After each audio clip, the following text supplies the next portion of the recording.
Voilà, et ce webinaire, il est consacré à l'énergie solaire photovoltaïque, que ce soit en toiture, en ombrière ou au sol. Voilà, je vous invite donc à... hop.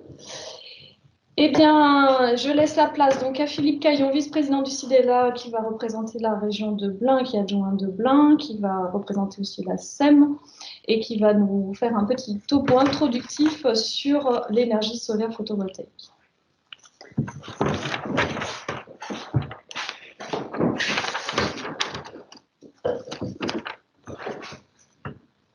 Bonjour à tous.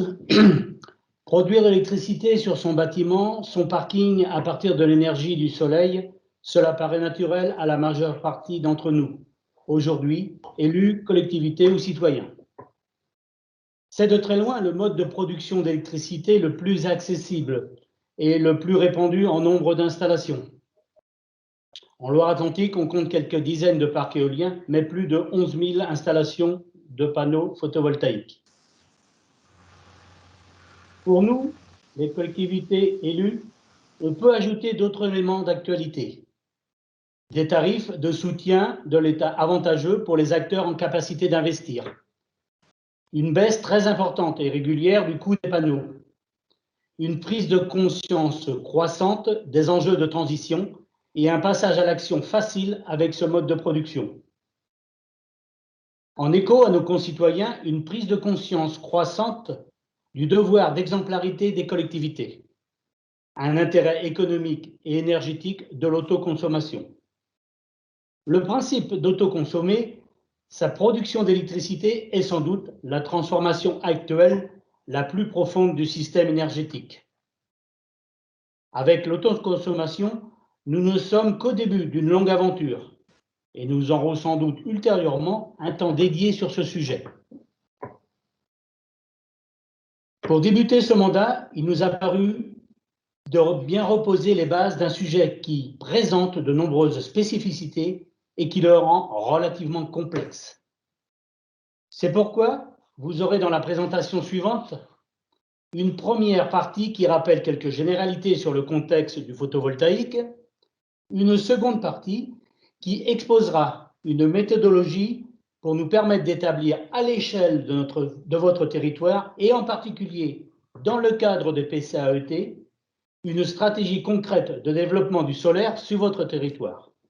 Et enfin, pour la troisième partie, on se focalisera sur le patrimoine propre des collectivités, toitures, parkings et sites sur sol, et sur les accompagnements que le CIDELA et la SEM sont d'ores et déjà en capacité de vous apporter pour permettre une mise en œuvre de vos projets. Encore une fois, merci d'être avec nous aujourd'hui. Profitez bien du webinaire et n'hésitez pas à poser des questions et à faire des remarques et des suggestions auprès de nos services.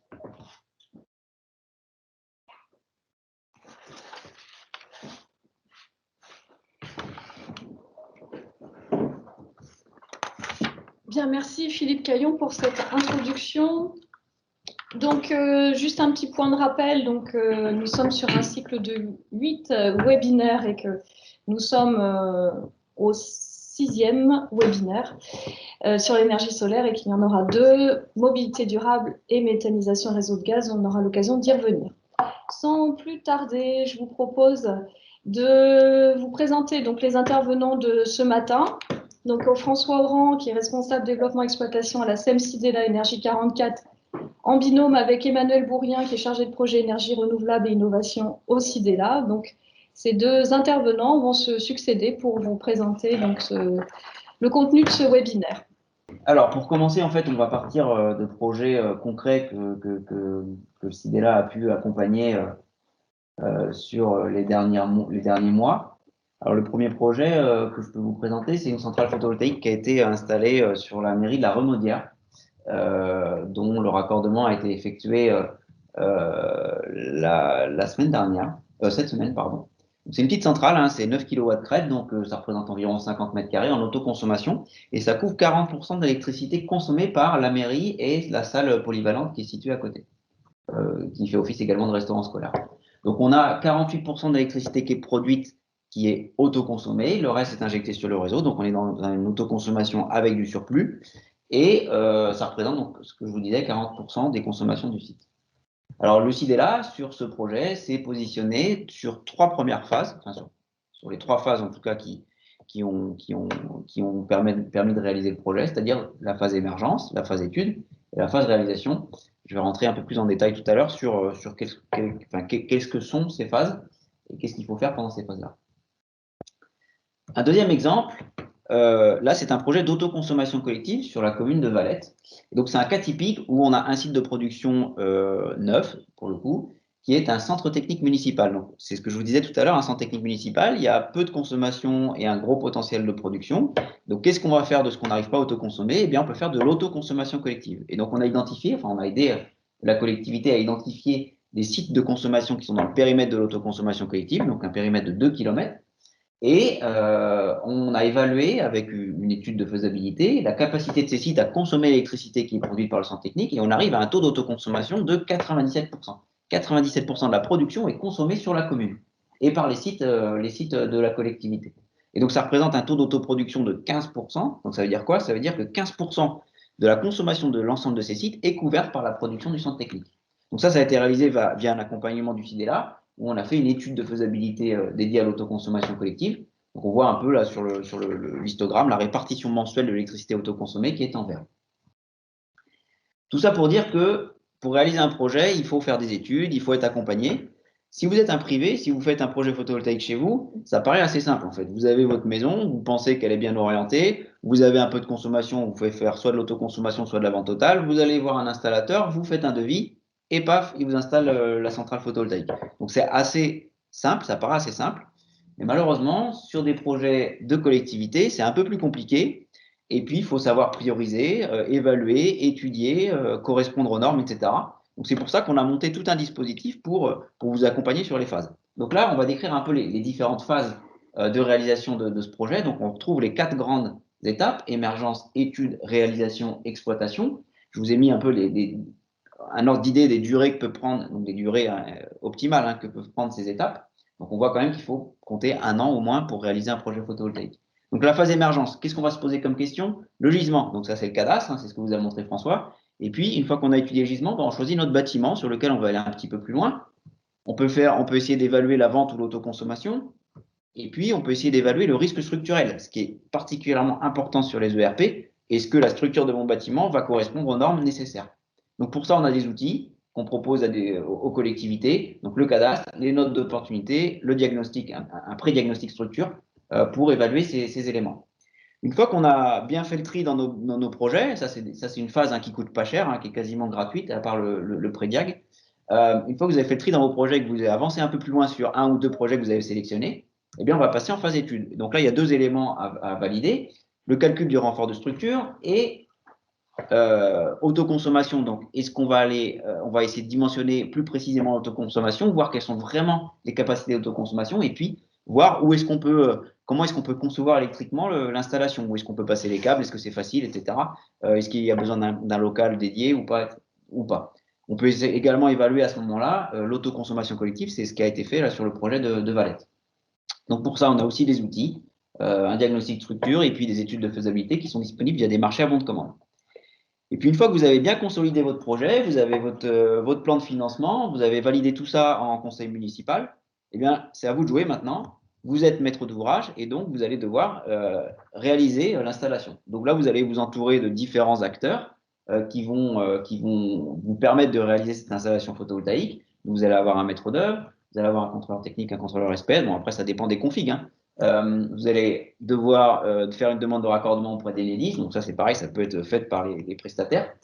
Vous allez devoir passer un marché avec un installateur et puis vous allez pouvoir vous faire aider peut-être, si vous n'avez pas le temps ou si vous avez besoin de support technique, d'un assistant à maîtrise d'ouvrage. Et ça, c'est une mission que peut proposer le SIDELA, de vous accompagner pour mettre de l'huile dans les rouages de cette phase de réalisation.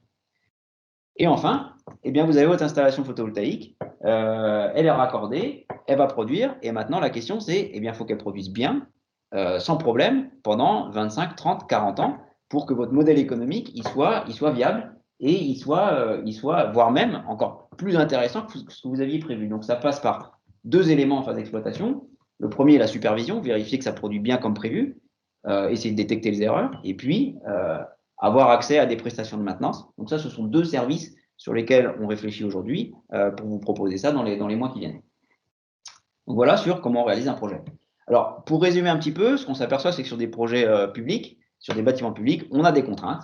Donc là, j'ai listé un peu les contraintes auxquelles vous devez faire face.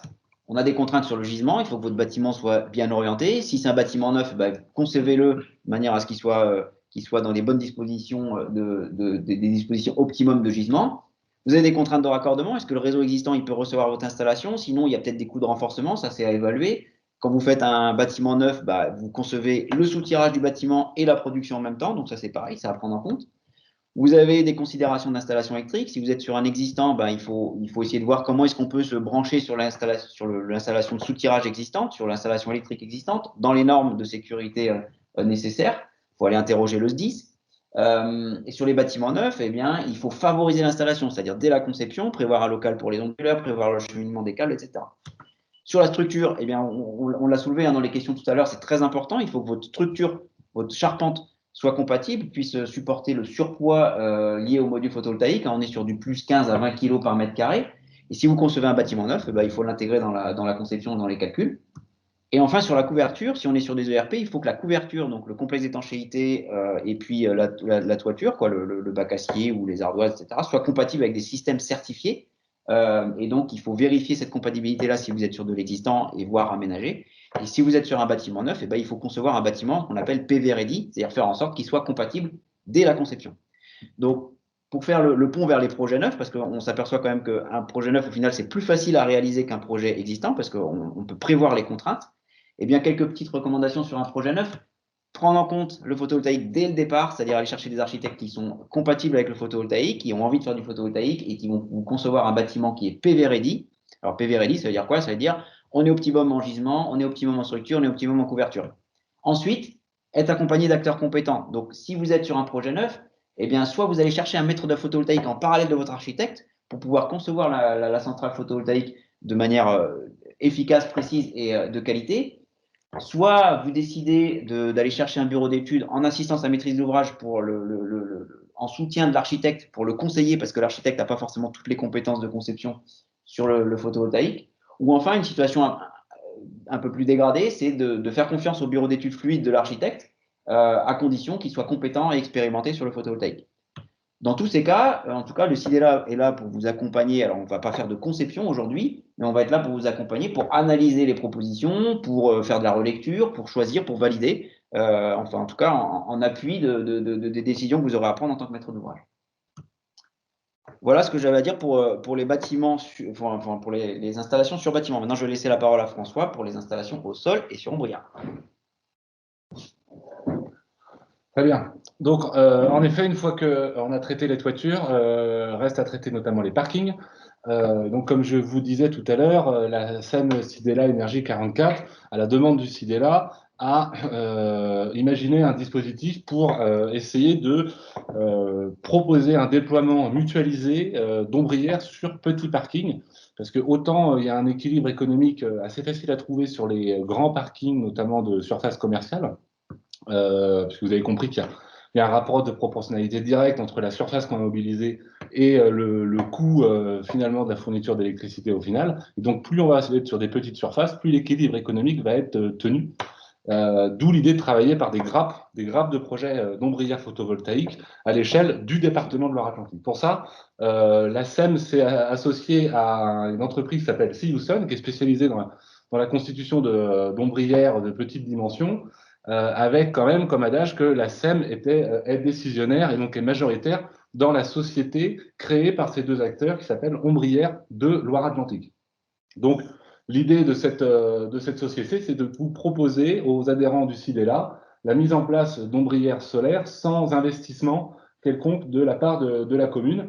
Donc, le produit fini, c'est l'ombrière. Et on prévoit dès le départ, à l'intérieur des montants de l'ombrière, de pouvoir câbler dans la perspective dans 5 ans, 10 ans, 15 ans, en fonction de l'évolution de la mobilité électrique, de pouvoir plugger des bornes électriques très facilement sous les ombrières si jamais il y avait un besoin spécifique à cet endroit-là. Donc, comment on finance ce type d'installation? Eh bien, finalement, c'est par la revente de l'électricité. Deux mécanismes possibles. Le plus couramment utilisé, c'est le mécanisme de la vente totale, où vous voyez que via le guichet ouvert évoqué tout à l'heure, eh bien, on peut vendre l'énergie à un prix connu à l'avance pendant un certain nombre d'années. Cet mécanisme de vente totale, il est directement lié à la puissance que l'on va pouvoir injecter et donc directement lié à l'espace disponible sur le parking. On a anticipé le fait que le seuil des 100 kW va passer à 500 kW demain pour aussi accompagner les parkings de taille moyenne qui dépassent les 40 ou 50 places pour aller jusqu'à 100, 150 ou 200 places. L'autre mécanisme, c'est un mécanisme que vous avez évoqué, Emmanuel, d'autoconsommation, notamment quand on est sur des parkings à proximité immédiate de gros consommateurs comme les piscines, par exemple, piscines publiques, où là, il y a un travail en amont à réaliser de détermination de la puissance journalière pour pouvoir mettre la puissance de l'ombrière au talon de la consommation pour optimiser, on va dire, le seuil d'autoconsommation. Et évidemment, ça passe par une analyse fine des courbes de charge, et ça, c'est un travail qui est réalisé en relation avec l'équipe du CIDELA ou sur votre territoire, des conseillers en énergie partagés pour définir le prix de l'électricité qui pourrait être cédé à la piscine notamment. Alors là, c'est sur une illustration finalement d'un cas, c'est sur la commune de Guerouette, c'est un bâtiment, donc c'est une salle des fêtes, sur lequel il n'y a pas forcément d'autoconsommation pertinente parce que la salle ne consomme pas suffisamment en journée. Et donc, on est sur un parking de la salle polyvalente, la possibilité d'implanter un 200 kW crête. Et vous voyez, on est sur un axe nord-sud, c'est-à-dire que les modules vont être orientés est-ouest. Et ça, c'est pas complètement incompatible avec la pose de panneaux solaires. On regarde, une fois qu'on a regardé combien on pouvait accueillir sur le parking, eh bien, on regarde aussi la proximité au réseau. Et quand les conditions sont favorables, eh bien, finalement, on propose différents visuels pour donner à voir aux élus quel impact paysager ça pourrait avoir, parce que certains parkings peuvent être à proximité immédiate de construction, et donc c'est un point de vue esthétique important à mettre en œuvre. Voilà. Donc sur ce type d'installation en ombrière, vu qu'on est sur des terrains publics, eh bien, vous devrez passer par un AMI, c'est-à-dire que vous ne pouvez pas, sans passer par un appel à manifestation d'intérêt, donner la possibilité à la Société Ombrière de Loire-Atlantique de faire le projet et d'occuper votre parking pendant 20 à 30 ans en mettant des panneaux solaires. Il va falloir passer par cet appel à manifestation d'intérêt et notamment en faire la publicité pour avoir le droit de retenir Ombrière de Loire-Atlantique. Donc ça, ce sont aujourd'hui des opérations on a plus de trentaine de sites là, qui sont en étude et une dizaine là, dont la construction va être lancée d'ici septembre. Maintenant, je vais faire un focus plutôt sur les centrales au sol, où là, on est sur un process un petit peu plus compliqué, parce qu'on est sur des projets, vous avez vu tout à l'heure les chiffres, hein, de plus grande ampleur en termes d'occupation de l'espace, mais aussi de contexte réglementaire et d'impact financier. On est sur des projets qui vont durer quasiment 2 ans en phase de développement, parce que dès qu'on va dépasser 250 kW crête de puissance, l'État impose que ce soit un permis de construire d'État. Donc, ce n'est pas le maire qui va attribuer le permis de construire sur les centrales au sol, mais c'est le préfet pour les puissances supérieures à 250, avec étude d'impact, enquête publique et avis de l'autorité environnementale. Donc, ça suit un process plutôt de plus gros projets d'aménagement tels que les parcs éoliens, par exemple. On voit donc les différentes phases, développement, construction, exploitation, et on voit que les coûts associés pour chacune des opérations. Donc là, j'ai pris l'exemple d'un projet classique de 5 MW, où vous voyez que la phase de développement, il faut compter entre 75 à 80 000 euros de coûts, et ça, c'est une phase à risque, puisque on est obligé de dépenser cet argent pour faire les études qui vont permettre de constituer le dossier de permis de construire sur la base duquel le préfet va accorder ou refuser l'autorisation de construire. Donc, si jamais le préfet refuse, finalement, c'est une perte sèche. Par contre, si le préfet accepte, eh bien, on rentre dans la phase de construction. Juste avant ça, il y a la phase qu'on appelle le closing financier. Donc, c'est notamment le fait de répondre à l'appel d'offres de la Creux et d'aller voir les banquiers pour prêter à peu près 80 à 85% de l'argent nécessaire à l'investissement. L'investissement sur une centrale de 5 MW sera aux alentours de 4,5 millions d'euros sur un ratio de 0,8 à 0,9 euros le watt crête installé. Et puis, une fois que l'installation est réalisée, donc ça comprend l'investissement, les modules, les structures, mais aussi le raccordement électrique, hein, eh bien, on rentre dans la phase d'exploitation où là, on va superviser le site, gérer, contrôler que ça produit correctement, contrôler la facturation des flux d'énergie, et puis s'assurer qu'il y ait des maintenances préventives et curatives pour l'installation pendant les 20 à 25 ans de durée de vie de la centrale. Dans l'ensemble de ces phases, il y a un certain nombre de missions d'ingénierie à réaliser. Donc, dans la phase de développement, c'est beaucoup des études, hein, études d'impact, études géotechniques, études d'éblouissement quand on est à proximité de pistes d'aéroports ou d'aérodromes, le passage de géomètres, l'étude de dimensionnement, puis enfin l'étude de raccordement électrique. Dans la phase de construction, tout est porté à travers le contrat de construction, mais là, pareil, il y a différents postes à contrôler. Quel solaire on va utiliser? Est-ce que c'est du chinois? Est-ce que c'est de l'européen? Le type de fondation, le génie électrique en courant continu, en courant alternatif, le VRD. La sécurisation du site, c'est un poste qu'on n'y pense pas forcément, mais qui est très important parce qu'il y a quand même une valeur marchande très importante sur le site qui est souvent complètement isolé. Et donc, il va falloir quand même sécuriser le site pour éviter les vols ou les dégradations. Ainsi que la question du coût de raccordement électrique, que ce soit au réseau électrique ou télécom. Et puis enfin, quand on rentre dans la phase d'exploitation, eh bien là, on a un certain nombre de contrats à mener, c'est-à-dire que la société de projet qui va porter la centrale, qui va investir et qui va vendre l'énergie, va devoir aussi passer beaucoup d'engagements contractuels avec différents tiers pour gérer la supervision, la maintenance, la gestion comptable, l'entretien du terrain, le contrat de financement avec la banque, et puis aussi le contrat de location du terrain, notamment quand c'est du terrain public. Donc finalement, la société de projet solaire qui se trouve au milieu de ce projet, eh ben, elle va devoir passer une myriade de contrats. Pendant la phase de développement qui, elle, dure 2 ans, il y a 2 principaux contrats, le contrat de développement et le contrat de location du terrain. Dans la phase de construction, le contrat de construction plus le contrat de raccordement au réseau, que ce soit télécom ou électrique. Et puis pendant la phase d'exploitation, eh bien, tous les autres contrats qui vont de la gestion des flux électriques à la gestion financière jusqu'à la gestion technique et la gestion de sécurité et l'entretien du site.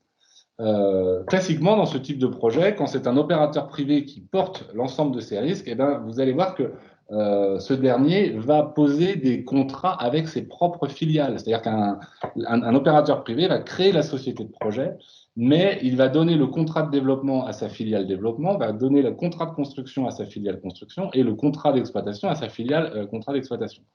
Et que finalement, ce n'est pas forcément les dividendes générés par la société de projet qui va faire vivre la société, mais c'est les contrats qu'il a alloués avec l'ensemble de ses filiales qui va faire vivre la société au global. Alors maintenant, les différentes possibilités qui sont offertes aux collectivités pour faire ce type de projet avec un mode d'intervention qui peut être différent en fonction de votre volonté. Pour ça, il y a plusieurs formes juridiques, avec ou sans partenariat, et puis plusieurs formules d'investissement. Première formule d'investissement, la plus classique, c'est vous n'investissez pas dans la centrale, vous laissez finalement un privé faire. On se trouve sur du foncier public, donc au même titre que les ombrières, il va falloir faire soit un appel à projet, soit un appel à manifestation d'intérêt. Finalement, le candidat qui est retenu, eh bien, il va passer avec vous un bail amphithéotique pour la location du terrain. Et puis après, une fois que vous avez votre contrat de location, finalement, c'est à l'opérateur privé de gérer l'ensemble des opérations que je vous ai illustrées tout à l'heure. En termes d'implication du territoire, vous avez un travail à faire, un plus important en phase d'émergence pour rédiger le cahier des charges de la mise en concurrence. Mais après, finalement, vous n'avez plus grand-chose à faire. Tout est porté par l'opérateur privé. Il y a juste pendant la phase construction, vu que vous êtes propriétaire, il peut y avoir quelques impacts en termes de servitude, etc. Et puis surtout, il y a la gestion du loyer à s'assurer. Deuxième mode de financement, c'est vous souhaitez rentrer dans la société de projet aux côtés de l'opérateur privé, mais de manière minoritaire. Alors, on laisse de côté le tableau, on ne va pas rentrer dans le tableau ce matin, hein, mais par contre, on vous le laisse parce que quand on vous transférera le PDF, vous aurez les informations les plus complètes. On se concentre essentiellement sur les figures. Le cadre légal, quand une collectivité veut rentrer dans la société de projet d'une centrale photovoltaïque, c'est possible, depuis la loi de 2015, la loi de transition énergétique, mais que de manière minoritaire. C'est-à-dire que vous ne pouvez prendre que des participations et monter qu'à 49% du capital. Alors, si financièrement, ce n'est pas forcément un problème, c'est que d'un point de vue gouvernance, finalement, l'opérateur privé aura, lui, les 51% et donc sera décisionnaire sur l'ensemble des points stratégiques, notamment la gestion contractuelle vis-à-vis de ces filiales que j'ai évoquées tout à l'heure. Donc, en termes d'application territoriale, vous avez toujours un travail à faire sur l'émergence parce que ça sera issu d'un appel à manifestation d'intérêt ou un appel à projet. Et puis, pendant la phase de construction, là où c'est les coûts, c'est de l'argent à mettre, à partir du moment où vous devenez actionnaire, même minoritaire, il va falloir que vous rentriez un petit peu plus dans le jeu pour bien comprendre l'argent public que vous allez y mettre. Alors, par exemple, on a accompagné la Compa sur le secteur de Mélanger, où la SEM Sidela s'est associée à côté de la Compa dans ce type de projet. Troisième mode de financement, c'est plutôt le mode de financement que nous, on promeut au niveau du Sidela et de sa SEM, c'est le financement territorial, dans lequel, finalement, l'opérateur privé ne sera qu'un prestataire. Il ne va pas rentrer dans la gouvernance de la société de projet. Ce sont les acteurs territoriaux qui sont propriétaires de l'installation et qui décident. De la même manière, vous ne pouvez, en tant que collectivité, de rentrer qu'à hauteur de 49%, mais la SEM a été créée justement pour vous accompagner et puis pour faire ce type de projet porté par les acteurs territoriaux à hauteur de 51%. La possibilité aussi de faire rentrer du citoyen et du coup d'être à part égale entre ces différentes composantes. L'intérêt dans ce type de montage, c'est que systématiquement, nous, on va proposer une gouvernance à l'unanimité, c'est-à-dire que toutes les décisions devraient prendre à l'unanimité, indépendamment du pourcentage de chacun dans l'actionnariat, en tout cas pour les acteurs publics. Peut-être à partir du moment où on fait rentrer du citoyen, ils peuvent avoir aussi d'autres intérêts plus financiers, les citoyens. Et il est important que l'unanimité se fasse entre les acteurs publics, donc la SEM et le territoire considéré. En termes d'implication, c'est une implication un peu plus soutenue sur tout le projet, mais pas forcément. Mais vous ne serez jamais seul puisque la SEM sera à vos côtés. L'autre possibilité, c'est que vous créez non pas une SAS sur le projet solaire, mais une SEM dédiée au projet solaire. Et là, ça vous permet d'être majoritaire et donc de prendre toutes les décisions. Et là, nous, on peut être à vos côtés. Par contre, c'est vous, territoire, qui prenez vraiment la gouvernance totale du projet. Donc là, en termes d'implication, c'est très fort. Dans le même genre de cas de figure, si vous voulez tout seul apporter ce projet, c'est possible, c'est à travers une SPL. Et dans ces cas-là, c'est pareil, en termes d'implication, c'est très soutenu pour vous et vos services. Et puis, la dernière possibilité, c'est la régie en créant un budget annexe. Là, c'est pareil, en termes d'implication, c'est très soutenu pour vous. Aujourd'hui, on accompagne différents projets solaires sur le territoire. En jaune, ce sont les projets de taille de plusieurs mégawatts, des projets au sol. Et puis en bleu, ce sont vous voyez, les grappes d'ombrières, où là, on a besoin de travailler à l'échelle de tout le département pour pouvoir mutualiser les coûts et avoir des effets d'échelle qui sont intéressants pour rendre solarisables, on va dire, des petits parkings qui, pris indépendamment les uns des autres, ne trouveraient pas de viabilité économique. Les différents montages de projets qu'on rencontre là, par exemple, c'est sur les 6 projets solaires au sol que je vous ai présentés et puis le projet ombrière, on voit qu'on essaye systématiquement d'associer les collectivités et ou les citoyens quand il y a une demande locale pour porter ce type de projet. En termes de conclusion, sur les 3 typologies de projets, vous voyez que entre le Sidela et la SEM, on a essayé de couvrir le plus largement possible l'ensemble des projets que vous seriez susceptibles de mettre en œuvre sur vos territoires. Et donc, vous avez les différentes structures ou interlocuteurs qui sont à vos services pour porter ce type de projet. Et je vais laisser Agnès pour conclure. Oui, alors très rapidement, pour rester à peu près dans le temps imparti, merci déjà aux collègues d'avoir respecté ce temps. La présentation était très très dense, on n'a pas pu prendre beaucoup de vos questions, donc je suis désolée par avance, mais nous avons pu apporter quelques réponses à vos questions via le chat. En tout cas, vous avez vu, je pense qu'à travers ce webinaire, il y a des moyens pour vous accompagner du côté de la SEM et du côté du Sidela.